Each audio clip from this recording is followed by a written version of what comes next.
take place when we're generating more heat than we can remove. The refrigeration system was there to remove heat. Switching it off made this incident much, much more likely.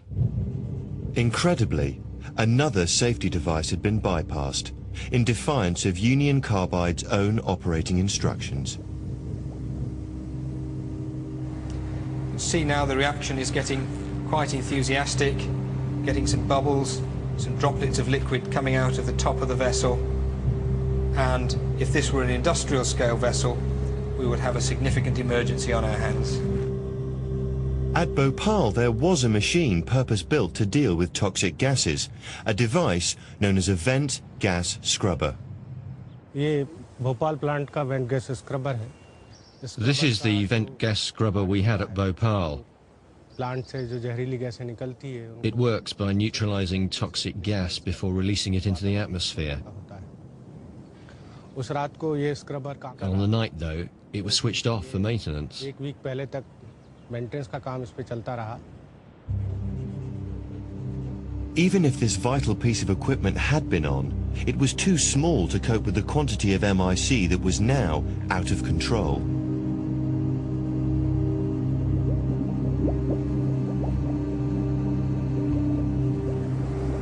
This is really bubbling violently now. As you can see, lots of gas being generated, and of course at Bhopal, the whole thing was happening on a scale 100,000 times bigger. There's absolutely nothing that can be done to slow this down. Heat is being generated so fast that on an industrial scale we cannot remove it quickly enough to stop the reaction. This is the worst nightmare for a chemical plant operator. This is a disaster. VN Singh was working at the plant that night, and it was his duty to check the area where the pipe washing had started some 4 hours earlier.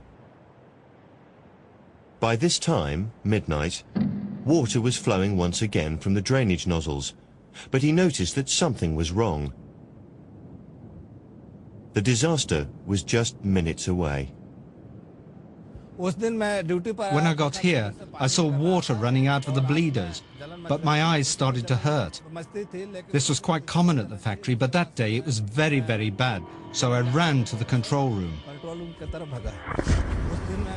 What VN Singh saw when he got to the control room about a minute later was the final stage of a chemical process that had been underway for over 2 hours.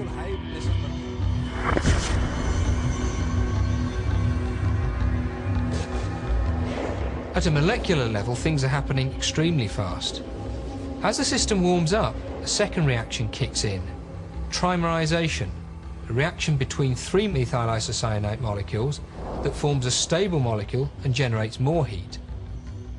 As each bond is made, energy is released. Now the MIC molecules were able to react with themselves. All 42 tons of the material were free to generate heat almost simultaneously. The reaction's getting very violent at the moment. Material's starting to leave the top, lots of gas being generated, bubbles of liquid leaving. Right now, with the equipment they had at Bhopal, there was absolutely nothing that could be done to save the people.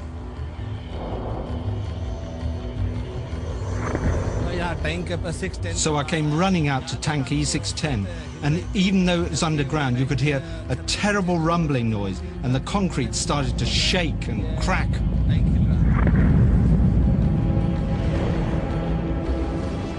The tank was now in serious danger of bursting, but it held.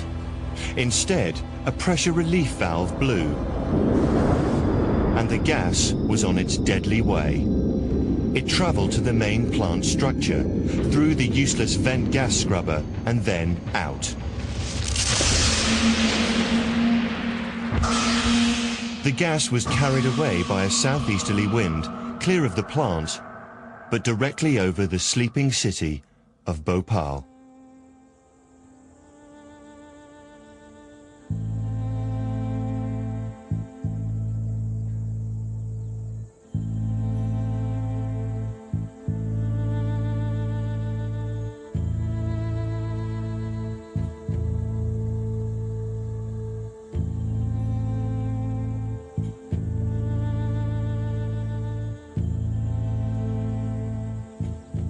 When I started working for Carbide in 1971, it was one of the proudest moments of my life because I was selected to work for Union Carbide.